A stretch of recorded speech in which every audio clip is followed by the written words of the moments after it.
सत श्री अकाल जी साਰਿਆਂ ਨੂੰ। आज की ये वीडियो बहुत ही ज़्यादा ज़रूरी है उन सभी के लिए जो क्रिप्टो करेंसी में काम करना चाहते हैं या फिर जिन्होंने इसमें काम करना शुरू किया है।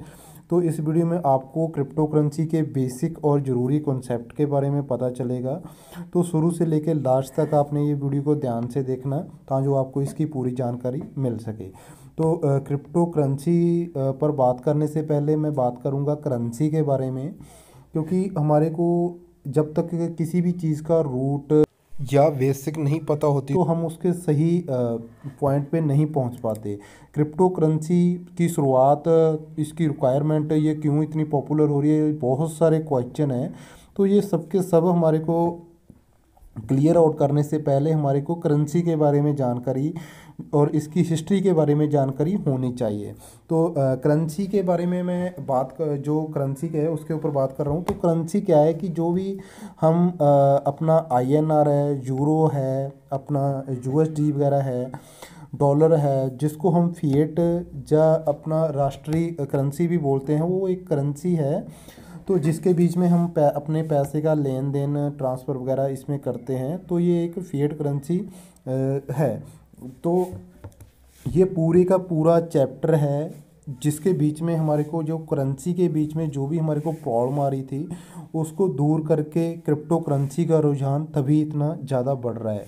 तो करेंसी में सबसे पहले जो पॉइंट था, जो हमारी INR है या कोई भी है, तो उसके ऊपर कोई भी ट्रांसपेरेंसी नहीं थी। तो सबसे पहले ट्रांसपेरेंसी मतलब क्या है कि अगर हमारे को मान लो अपने 2000 के नोट हैं, तो उसका क्वांटिटी किसी के पास उसका रिकॉर्ड नहीं है कि हमारे इंडिया में कितने 2000 के नोट हैं। मान लो इसकी जगह पर हम बिटकॉइन को लेके आए, तो बिटकॉइन का हमारे को एग्जैक्ट पता है, उसकी क्वांटिटी वगैरह पता है कि इतने बिटकॉइन है इन द वर्ल्ड। तो ये एक सबसे पहला है कि हमारे को उसका ट्रांसपेरेंसी रहेगा। तो उसमें प्रॉब्लम क्या आती थी कि मान लो किसी एक बंदे ने बहुत ज़्यादा अपनी संपत्ति वगैरह इकट्ठा करके उसको जला दिया या कुछ भी कर दिया, तो सरकार ने क्या करना, नए नोट और ज़्यादा उन्होंने जनरेट कर देने। तो ऐसे में कई बार बहुत सारे जो बिल वगैरह होते हैं तो उसमें बोलते हैं कि ये इतना फंड और सरकार ने ये कर दिया। तो फंड वगैरह कुछ नहीं है, उन्होंने सिर्फ नोट और छाप देते हैं। तो एक अलग चैप्टर है, लेकिन उसके बीच में ये ड्रॉबैक भी है जिससे हमारी इकॉनमी वगैरह गिरती है। तो ये एक अलग है, लेकिन उसके बीच में हमने सबसे पहला पॉइंट यही रखना है कि उसके ऊपर हमारे को ध्यान नहीं रहता कि कितनी उसकी क्वांटिटी है। जे हमारी बात क्रिप्टो करेंसी के ऊपर ही आएगी, लेकिन हमारे को करेंसी के बीच में जो ड्रॉबैक हैं उसके बारे में पता होना चाहिए। दूसरा क्या है कि जो करेंसी है इसके ऊपर किसी एक सरकार का निरंतर होता है। मान लो जैसे आज से 2-3 साल पहले मोदी ने जो हमारा 2000 जो नोटबंदी किया था, उसके ऊपर पूरे का पूरा कंट्रोल था। जो भी हमारे जेब में जो पैसा था उसका कंट्रोल सरकार के हाथ में था। उन्होंने एक दिन में ऑर्डर दिया और दूसरे दिन में वो करेंसी जीरो कर दिया, मतलब वो मिट्टी में मिला दी पूरी की पूरी करेंसी, क्योंकि उसका पूरे का पूरा कंट्रोल सरकार के हाथ में था। तो ये भी बहुत बड़ा ड्रॉबैक है। कल को कोई ना कोई अगर आपदा आती है, तो अगर जिसका कंट्रोल किसी दूसरे के हाथ में है तो कुछ भी कर सकता है। हमारा करोड़ों का जो पैसा पड़ा है उसको एक मिनट में जीरो बना सकता है। तो लेकिन अगर मैं बात करूंगा क्रिप्टो करेंसी के बीच में, क्योंकि ये ग्लोबलाइज है, ये पूरे के पूरे संसार में जो रेगुलेट हो रही है, तो इसको कोई एक कंट्री इसको बंद नहीं कर सकती। मान लो उसने एक को बंद कर दिया, तो मैं उसको जाके किसी दूसरी कंट्री में जाके अपना चेंज वगैरह कर सकता हूँ, उसको उसके ज़रिए अपना ट्रांजैक्शन वगैरह कर सकता हूँ। तो ये सबसे सेकंड पॉइंट मेरा ये था कि इसके ऊपर किसी भी सरकार का कोई भी निरंतर नहीं है, कोई भी इसको कंट्रोल नहीं कर सकती। तो ये सबसे बड़ा बेनिफिट भी है कि ये हमारा जो पैसा है ये हमारे हाथ में ही रहेगा, इसके ऊपर किसी का कोई कंट्रोल नहीं रहेगा। इसके बीच में मैं एक और एग्जांपल सेट करना चाहूँगा कि मान लो अगर जिस दिन नोटबंदी हुई थी उस दिन अपनी सरकार ने ये अनाउंस किया होता कि वो गोल्ड को बंद कर रही है, सोने को बंद कर रही है, तो हमारे ऊपर शायद इतना बड़ा इफेक्ट नहीं होता। तो हमारे को इतनी बड़ी प्रॉब्लम भी नहीं आती है अपनी करेंसी चेंज करने में, क्योंकि हमारे को पता है कि ये जो गोल्ड है पूरे का पूरा संसार में रेगुलेट होता है, संसार में इसका लेन देन होता है, ग्लोबलाइज है। तो हमने कैसे ना कैसे करके इसको दूसरी कंट्री से एक्सपोर्ट करके वहाँ पर उसका अपने पैसा कैसे ना कैसे निकलवा लेना था। तो हमारे को इतनी प्रॉब्लम नहीं आनी थी। क्यों नहीं आनी थी? क्योंकि वो पूरे का पूरा ये जो करेंसी था, गोल्ड था, वो अपना है जो ग्लोबलाइज है। मान लो कि वो पूरे का पूरा संसार में रेगुलेट हो रहा है, तो उसको इंडिया ने बैन कर दिया, बंद कर दिया, उसके ऊपर कोई इफेक्ट नहीं पड़ता।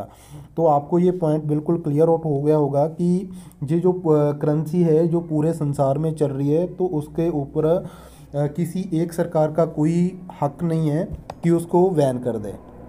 और तीसरा पॉइंट ये है कि मान लो मेरे पास लाखों रुपया है, मान लो मेरे पास आज 10 लाख है, तो मैं चाहूँगा कि मैं इस 10 लाख को बैंक में रख दूँगा।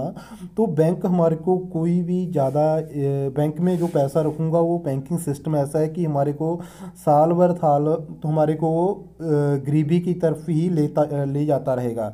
क्योंकि जो हमारे को बैंक इंटरेस्ट देता है, वो इन्फ्लुएंस हमारा जितना होता है पर ईयर का, उससे 1 या 2% कम ही हमारे को देता है। इन्फ्लुएंस मतलब कि आज मान लो कोई भी चीज़ हमारी 100 रुपये की है, वो अगले साल उसका जो महंगाई दर है, इन्फ्लुएंस है, 7% होना ही होना है। जितना भी इन्फ्लुएंस होता है, मान लो 6% हुआ है, 7% हुआ है, तो अगले साल वो 107 रुपये की होगी।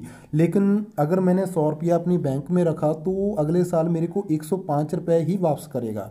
तो 2 रुपये का मेरे को उस पर भी नुकसान हो रहा है। कि अगर मैं पैसा अपना किसी बैंक में रखूँगा, तो मान लो मैंने एफडी किया या कुछ भी उसमें कर दिया, तो वो मेरे को जितना मेरा इन्फ्लुएंस है उससे भी पैसा मेरे को कम ही देगा।